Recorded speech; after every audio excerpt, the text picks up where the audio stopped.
Hello everyone, welcome to our YouTube channel. दोस्तों, हम लोग यूपी पीजीटी के केमिस्ट्री 2016 का पेपर सॉल्व कर रहे थे, जिसमें हम लोगों ने 73 क्वेश्चन कंप्लीट कर लिया था। आज हमें 74th से आगे चलना है। तो उम्मीद है आप सभी लोग स्वस्थ होंगे और बहुत अच्छे से अपनी प्रिपरेशन कर रहे होंगे। अभी मीटिंग चल रही है बोर्ड में, यानी कि आए दिन कुछ ना कुछ बातचीत आती रहती है, तमाम न्यूज आती रहती है। तो इससे एक बात तो हम लोग ये समझ सकते हैं कि अगर सब कुछ ठीक रहा तो जल्द से जल्द एक आध हफ्ते में हो सकता है कि फाइनल डेट मिल जाए एग्जाम की।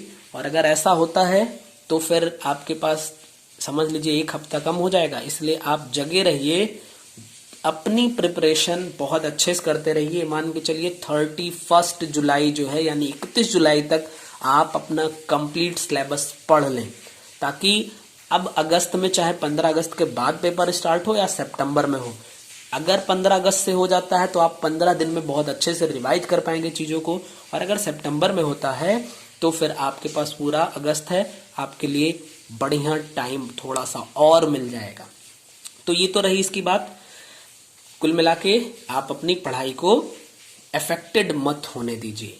चलते हैं क्वेश्चन नंबर 74 को स्टार्ट करते हैं। क्वेश्चन नंबर 74 है, यदि किसी शुद्ध तरल A का वाष्प दाब 40 mmHg है तथा A में निर्मित एक विलयन B का समान ताप पर वाष्प दाब 20 mmHg है, तो विलयन में A का मोल अंश क्या होगा? इंग्लिश में क्वेश्चन है, the vapour pressure of a pure liquid A is 40 mmHg and a solution B prepared in A at the same temperature has vapor pressure of 20 mmHg, then what will be the mole fraction of A in the solution? ठीक है, तो काफी easy question है ये। अगर आप देखिए तो यहाँ पे आपने पढ़ा होगा राउल्ट्स लॉ। ठीक है, राउल्ट्स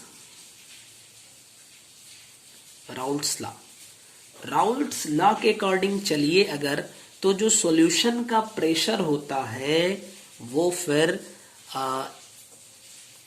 जैसे मान लीजिए कि है सोल्यूट, तो सोल्यूट के मोल फ्रैक्शन और उस सोल्यूट के वेपर प्रेशर के मल्टीप्लिकेशन के इक्वल होता है।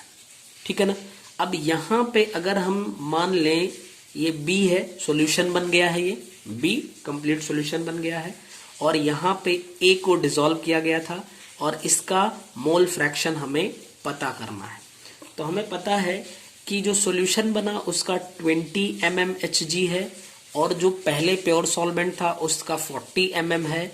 हमें XA फाइंड करना है, तो XA आएगा कितना? 20/40 यानी 1/2। यही आपका सही आंसर हो जाएगा।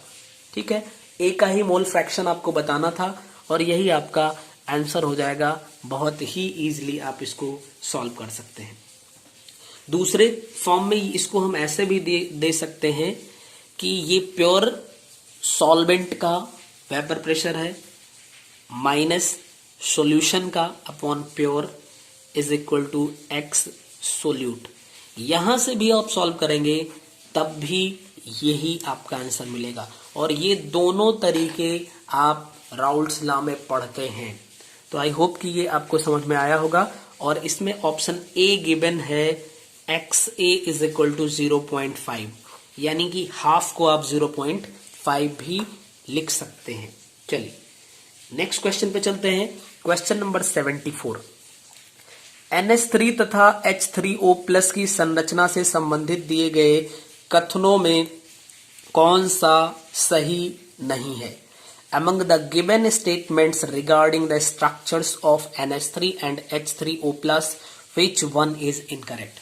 तो इसका मतलब ये हुआ कि आप NH3 और H2O नहीं, H3O प्लस से रिलेटेड फैक्ट के बारे में जानिए। तो इसके पास एक लोन पेयर होता है, इसके पास 2 लोन पेयर होता है। तो सबसे पहली बात तो यही हो गई कि NH3 में, यहां पे NH3 में 1 लोन पेयर होगा और इसमें भी 1 लोन पेयर होगा। दूसरी बात अगर आप देखिए तो NH3 का स्ट्रक्चर जो होता है वो पिरामिडल होता है, और अगर आप H3O का भी देखेंगे तो ये भी होगा पिरामिडल। तो दोनों की ज्योमेट्री या दोनों का स्ट्रक्चर जो होता है वो पिरामिडल हो जाता है। अगली बात, इसमें भी sp3 हाइब्रिडाइजेशन होता है और यहां भी sp3 हाइब्रिडाइजेशन होता है। तो sp3 हाइब्रिडाइजेशन दोनों में सेम होता है। ठीक है, यहां पे जो NH की बॉन्ड लेंथ होती है वो सारे NH की बॉन्ड लेंथ इक्वल होगी, इसमें भी OH की बॉन्ड लेंथ इक्वल होती है, यानी कि equal bond length of NH bond. और यहां पे वहीं पे लिख सकते हैं आप equal bond length of OH bonds. ठीक है, OH बॉन्ड्स। हाँ भैया, अगर देखिए इक्वल बॉन्ड लेंथ है, sp3 हाइब्रिडाइजेशन, पिरामिडल, ये सारी चीजें आपने यहां पे देखा, तो अब एक बात समझिए, स्टेटमेंट देखिए और फिर आपको समझ में आएगा। पहला स्टेटमेंट है NH3 में सभी NH आबंध समान लंबाई एवं प्रबलता के होते हैं। तो ठीक है भैया, यहां पे स्ट्रेंथ भी सेम होती है, यहां भी स्ट्रेंथ भी सेम होती है, same strength same bond length. दूसरे ऑप्शन पे चलते हैं, all OH bonds in H3O+ are equal in length and strength. तो ये भी ठीक ही है।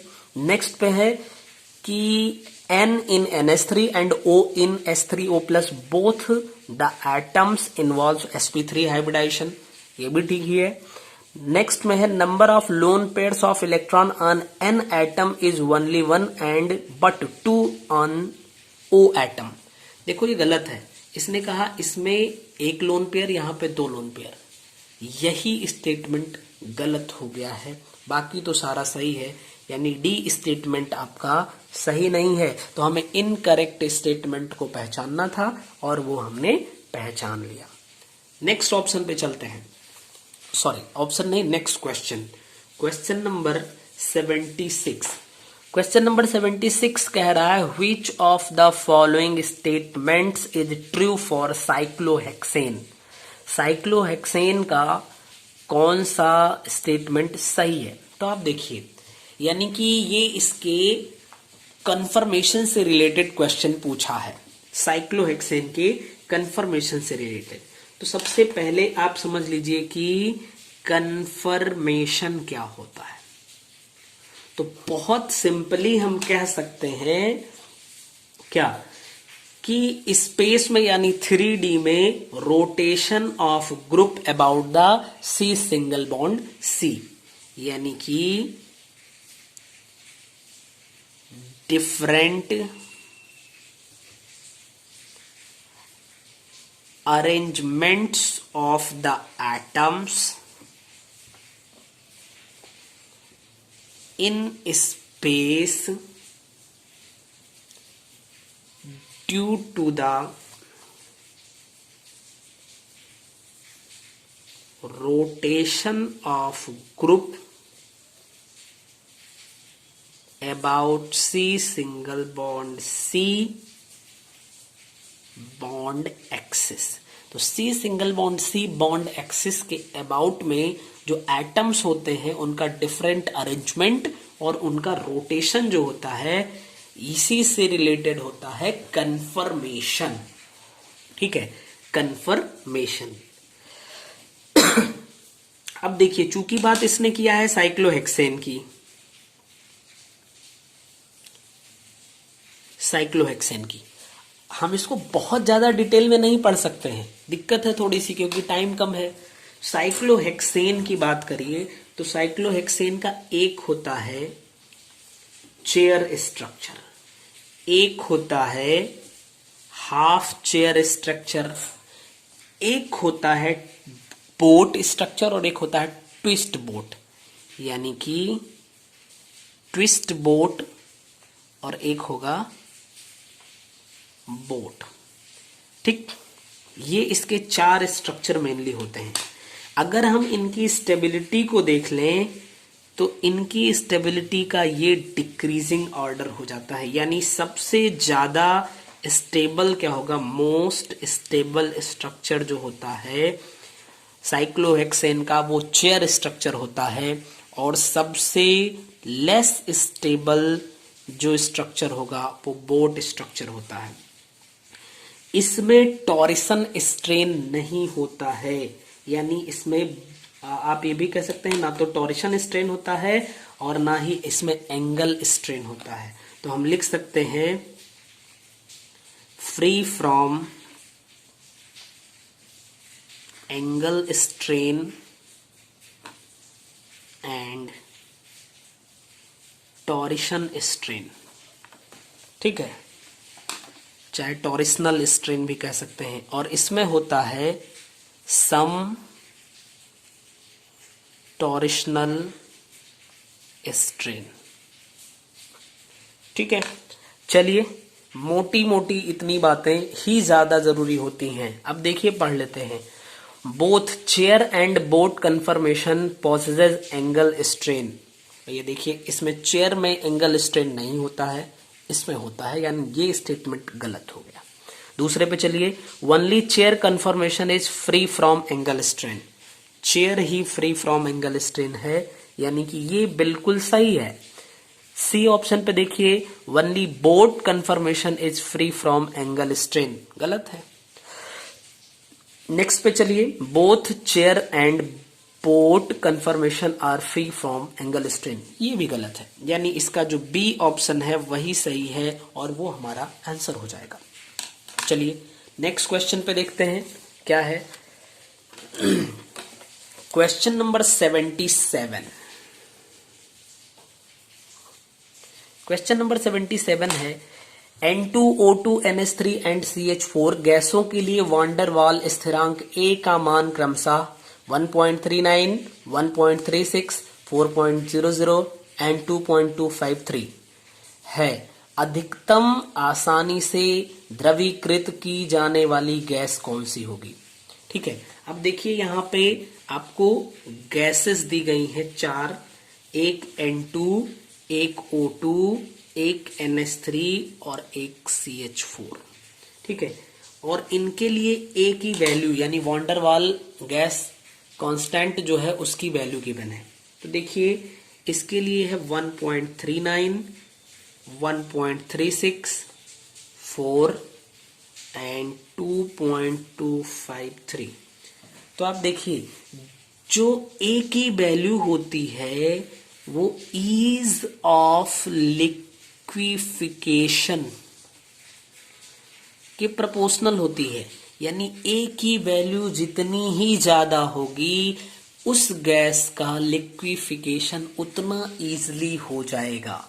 इसका मतलब इसमें सबसे ज्यादा A की वैल्यू NH3 की है, तो NH3 सबसे इजीली लिक्विफाई हो जाएगी इन 4 गैसों में, और यही हमारा ऑप्शन हो जाएगा। देख लीजिए इसमें किस नंबर पे है, सी ही नंबर पे लिखा है, और यही हमारा एग्जैक्ट आंसर होगा। तो उम्मीद है कि आपको ये क्वेश्चन भी अच्छे से समझ में आया होगा। तो अब आगे यानी कि क्वेश्चन नंबर 78 से फिर हम नेक्स्ट वीडियो में बात करेंगे। तब तक आप सभी लोग स्वस्थ रहिए और अपनी पढ़ाई को बहुत अच्छे से करते रहिए। Thank you.